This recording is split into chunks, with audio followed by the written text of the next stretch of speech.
Bonjour, cette semaine, François Poisson discute d'art avec une artiste en résidence au complexe chez Boris, Madame Noémie Fortin-Savoie.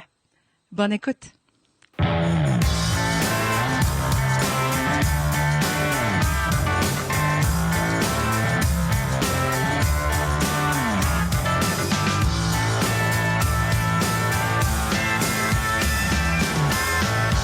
Bonjour, ici François Poisson pour Télécœur. Nous sommes à Saint-Léonard-d'Aston, au complexe chez Boris, qui contient, entre autres, une résidence d'artistes.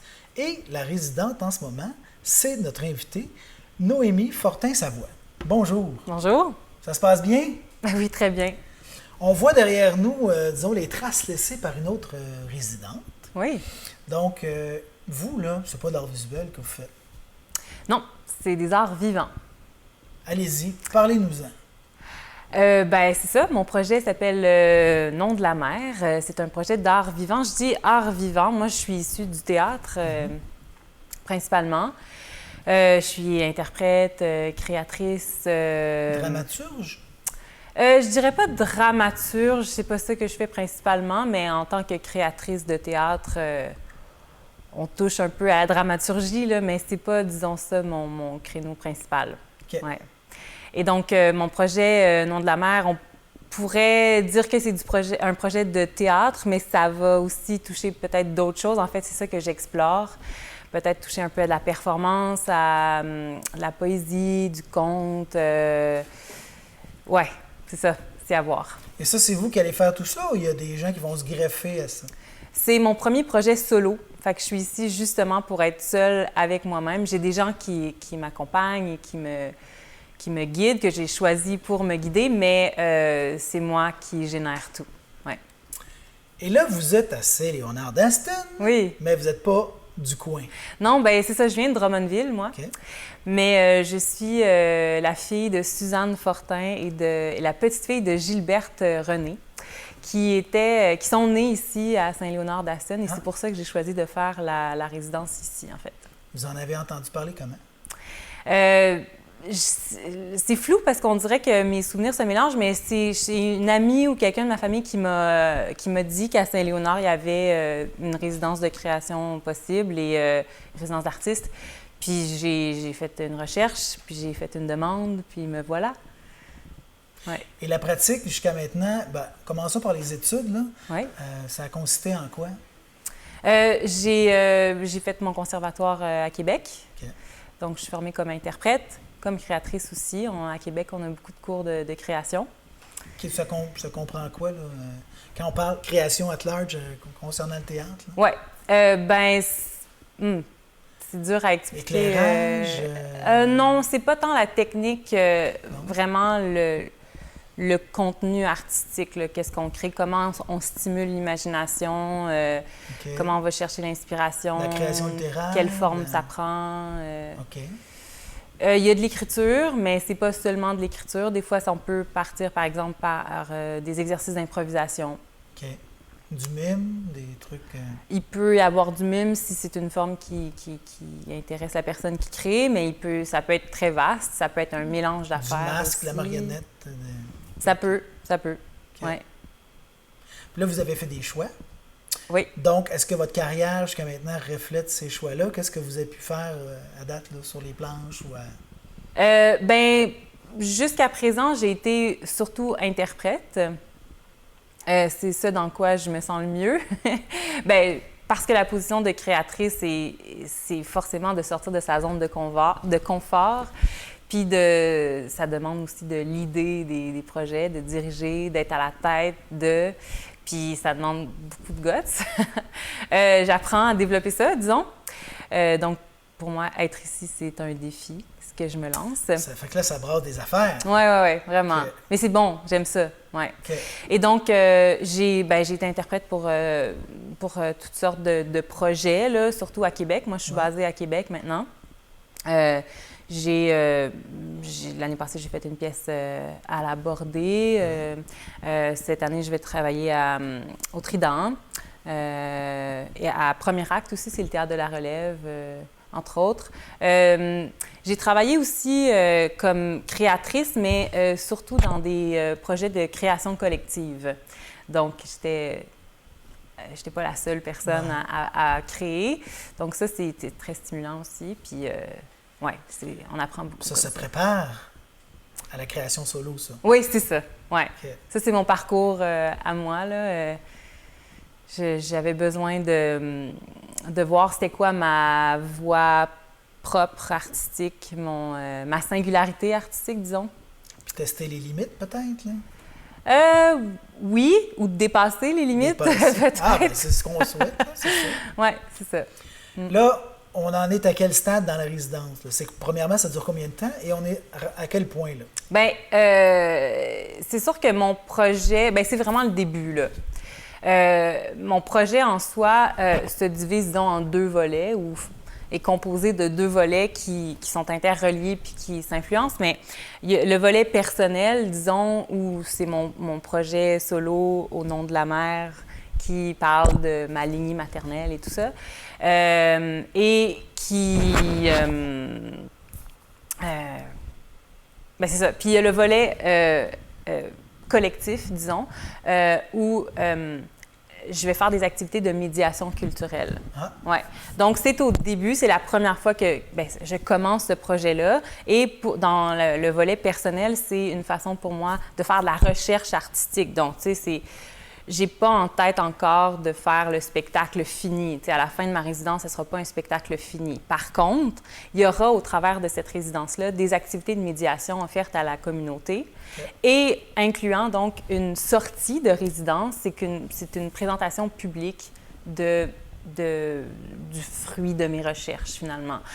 Ça va s'apparenter à une forme de spectacle, mais ça ne sera pas un produit fini. Ça va être comme une ébauche ou la présentation de ça. OK. Ouais. Voilà. Mais combien de temps vous couchez dans le loft, là, de la résidence? C'est ça. Donc, ma résidence, au total, dure 2 semaines. OK. Une semaine au mois d'août, ici, en ce moment, et une autre au mois d'avril prochain. Donc, je laisse du temps pour que les choses se déposent. Ça m'assère. Oui, c'est ça. Là, on plante des affaires. Exactement. Donc, la première semaine, pour moi, c'était beaucoup plus de la recherche, de rencontrer des gens, de m'imprégner des lieux, explorer la matière, toutes sortes d'affaires, là, tu sais, qui peut... toute forme de source sensible, de ressources sensibles. Puis la deuxième semaine, bien, il va y avoir plus d'activités de médiation, puis il va y avoir la sortie de résidence. OK. La présentation publique. Fait que là, au nom de la mère, vous avez nommé mère, grand-mère qui viennent du coin. Oui. C'est quoi la piste?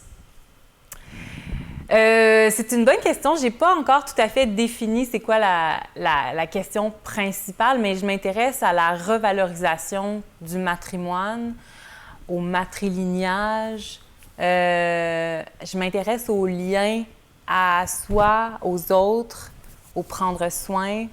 Donc, l'histoire des femmes de ma famille, mais aussi de la communauté puis des femmes en général m'intéresse. C'est ça que j'explore. Je vais puiser, bien sûr, dans mon histoire personnelle. Moi, j'ai perdu ma mère quand j'avais 10 ans.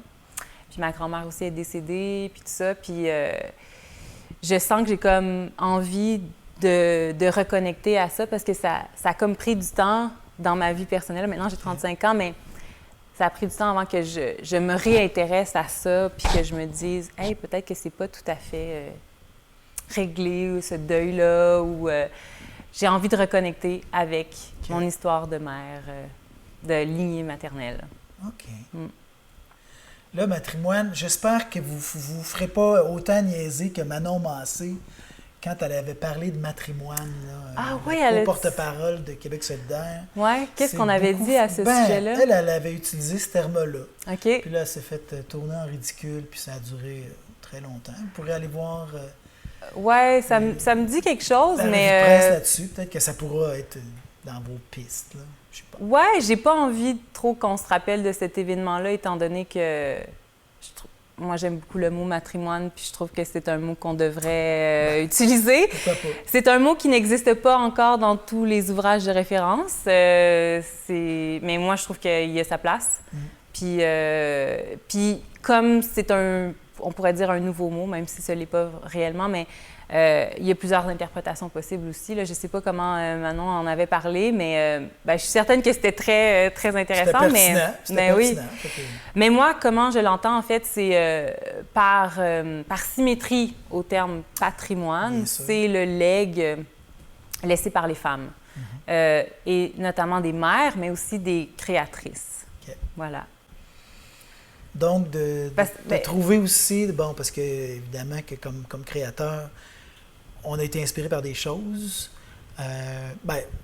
Parfois, on pense à réinventer le monde, mais on se rend compte avec le temps que non, ça pige à gauche, à droite, puis c'est peut-être de retrouver, de remettre les lignes entre les points.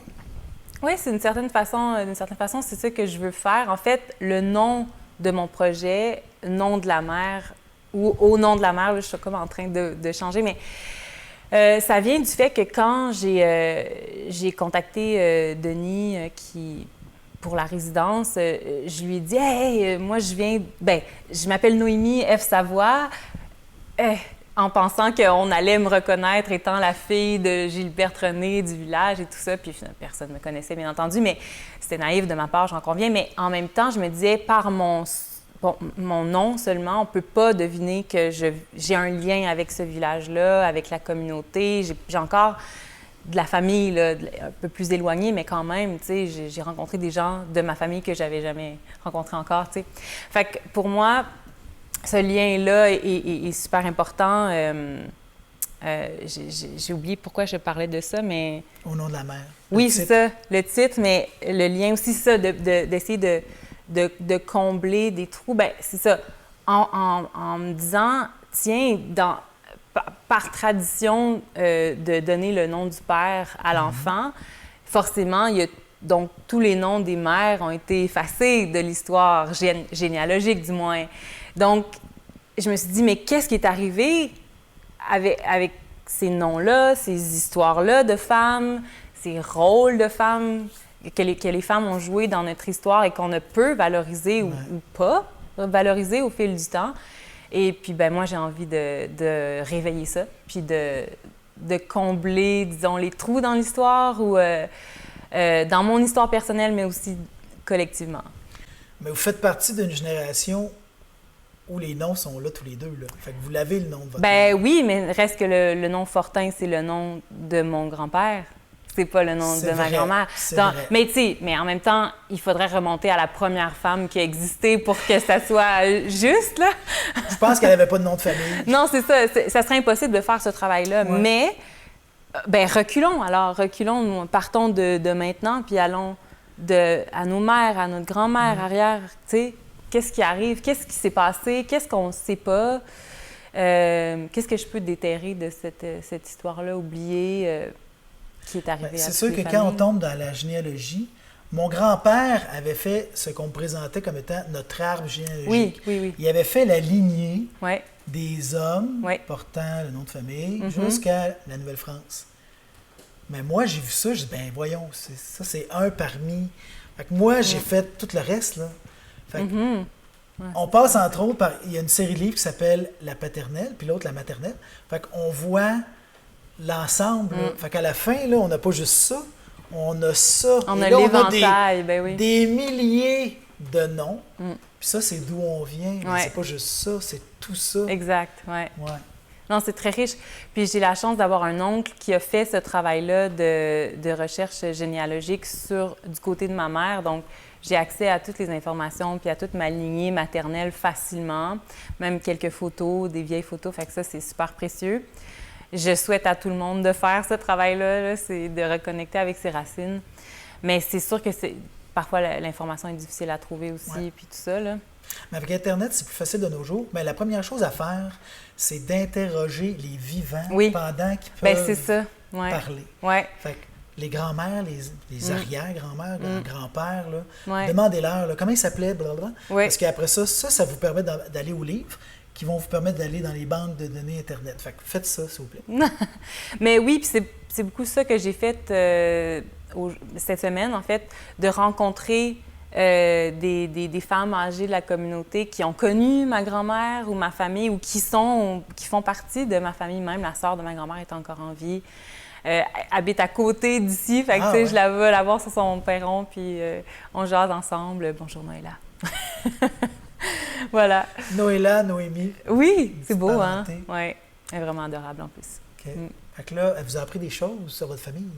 Ben oui, elle me montrait des photos, elle me parlait de sa propre histoire familiale aussi. Là. Tu sais, elle, c'est la plus jeune de la famille, donc OK. c'est un peu plus jeune que ma grand-mère. C'était beaucoup d'enfants, ça? Ben, on parle de dizaines de grossesses, mais tu sais, il y a eu des enfants morts-nés ou tu sais, des fausses couches. Mais je me rappelle plus exactement parce que là, les histoires se mélangent de génération en génération, mais ouais, une dizaine de grossesses, disons. Ouais. Puis au nom de la mère versus au nom du père, la religion, ça. Oui, bien, c'est ça. Là. Là-dedans? Au début, ça s'appelait nom de la mère, comme sur des formulaires, le nom du père, nom de la mère, on demande souvent ça, tu sais. Puis là, ben, en étant ici, tu sais, je suis allée à la messe pour m'imprégner de ça aussi. Puis, tu sais, j'ai pensé, ça a été quand même, la religion a fait partie de notre histoire énormément. Et puis, quand j'étais à la messe, puis quand même, moi, j'ai quand même...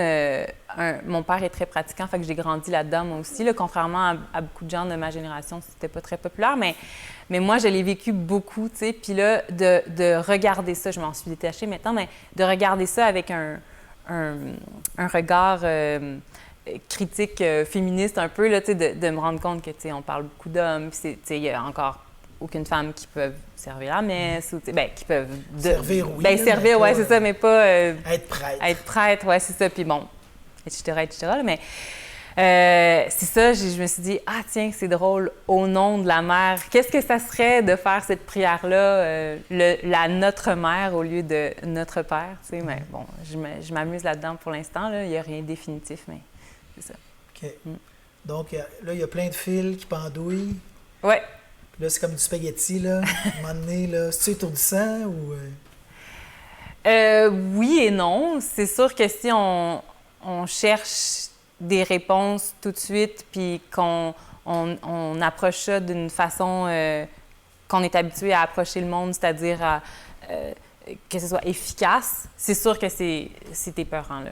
Mais justement, je pense que la recherche artistique est précieuse, puis se donner un temps, un cadre, un lieu pour le faire, c'est très riche parce que là, justement, tu n'as pas à répondre tout de suite à des demandes ou à faire accomplir, réaliser des choses. Tu peux juste comme ouvrir puis te laisser aller là-dedans. Puis ça, c'est... La création lente, comme maintenant, il y a la restauration lente. Oui. Bien, je pense que tout processus artistique, bien, d'abord, est unique. Donc, prend le temps qu'il veut, là. Puis, mais je pense que, effectivement, on a très tendance à l'accélérer beaucoup parce qu'on n'a pas... Il faut que ça avance, puis on a des délais, puis c'est stressant, là, tu sais. Mais là, heureusement, je me suis donné cette permission-là d'explorer à mon rythme à moi. Fait que là, Saint-Léonard, c'était pas gratuit. Ça a un rôle à jouer dans l'histoire parce que origine familiale. Oui. C'est-tu le fun, Saint-Léonard? Ben oui! Qu'est-ce qui est le fun? Ben, c'est sûr que moi, j'ai jamais habité dans un village. Donc, pour moi, c'est découvrir la vie de village. C'est ce qu'il y a, ce qu'il n'y a pas. La proximité des gens aussi. Puis, tu sais, c'est un village, mais quand même, il y a quand même pas mal de gens. Services, il y a des services. Tu sais, les gens, c'est possible de ne pas connaître tout le monde, mais c'est possible de connaître aussi beaucoup de monde. C'est le fun, la proximité avec le train, c'est particulier. Puis en plus, chez Boris, c'est vraiment à côté. Fait que, c'est impossible que ça rentre pas dans le processus de création. Là. Il faut vraiment se... Ah oui, le train va avoir un oui, rôle. je pense que oui. Okay. Puis je pense aussi, dans l'histoire, ça fait partie de l'expérience. Ben, c'est sûr que quand on parle à des gens, peut-être de l'âge de votre mère ou de votre grand-mère, ben, le train comme moyen de transport était très important. Oui, mais c'est ça. Il y avait un rapport au train beaucoup plus que maintenant, nous, on peut avoir. Là. Ben oui, il y avait une gare ici. Là. Les gens partaient d'ici ou arrivaient ici en train. Ma grand-mère, je me rappelle, elle me parlait de ça. J'ai vu des photos d'elle qui étaient... L'ouverture sur le monde. Exactement. Le train, c'est un petit peu ça. Exactement. Fait que c'est super riche aussi. Le lien aussi, la proximité avec l'étendue, la nature, ça, c'est le fun aussi. Quoi d'autre? Bien, c'est particulièrement à Saint-Léonard qu'une initiative comme Chez Boris existe.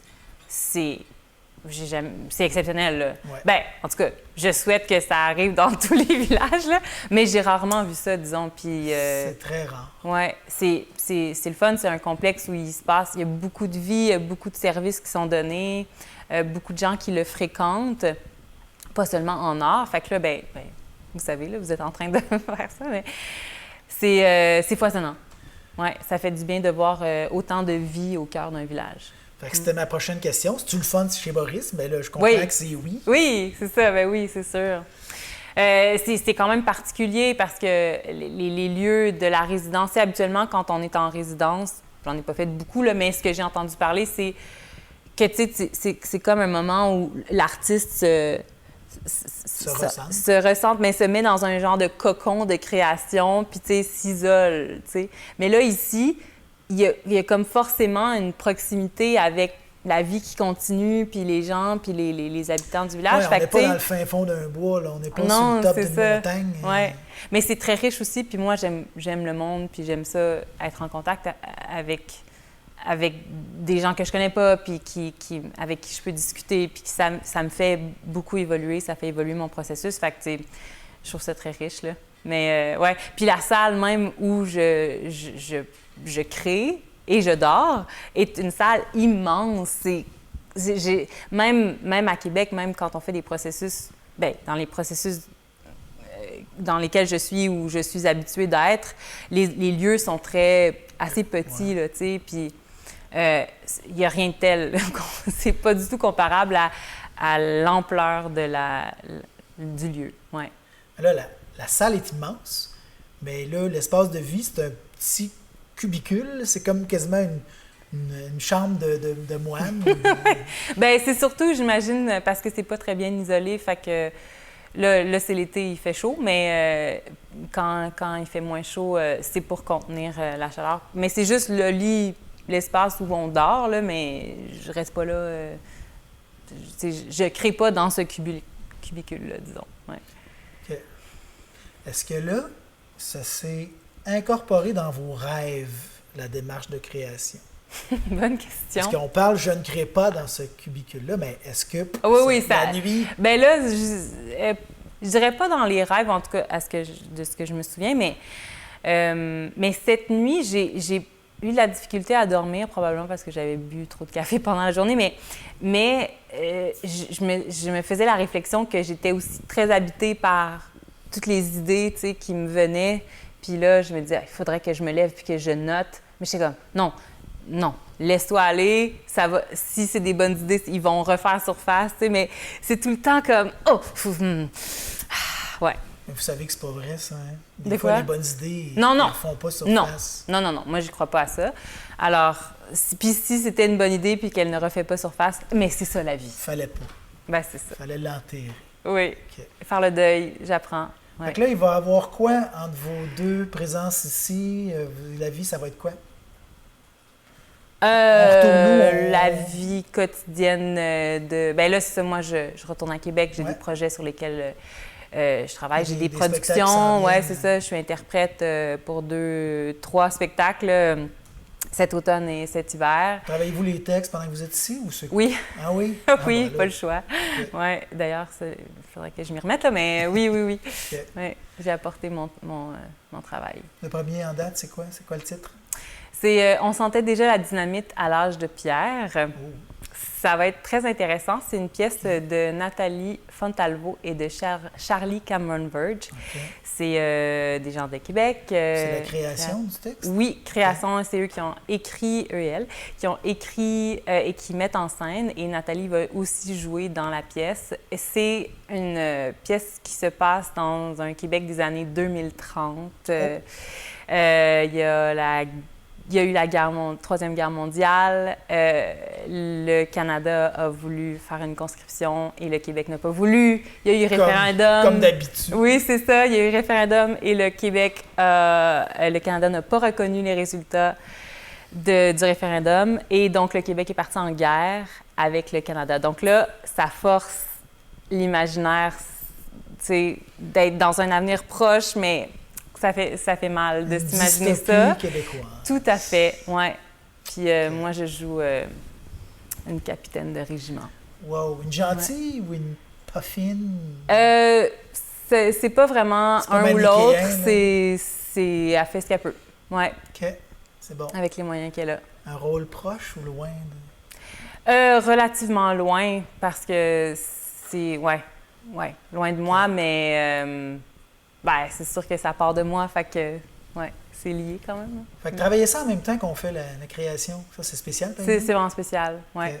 Ça demande de faire pause, puis Ouais.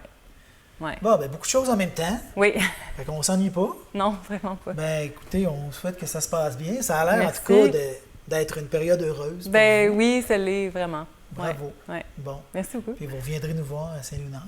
Ben oui, oui, je reviens. Alors suivez la carrière de Noémie Fortin-Savoie. En vous remerciant. C'est moi qui vous remercie.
underneath the weather, and I tried to let go, but she slipped away like a little girl. But I really wanna make her mine.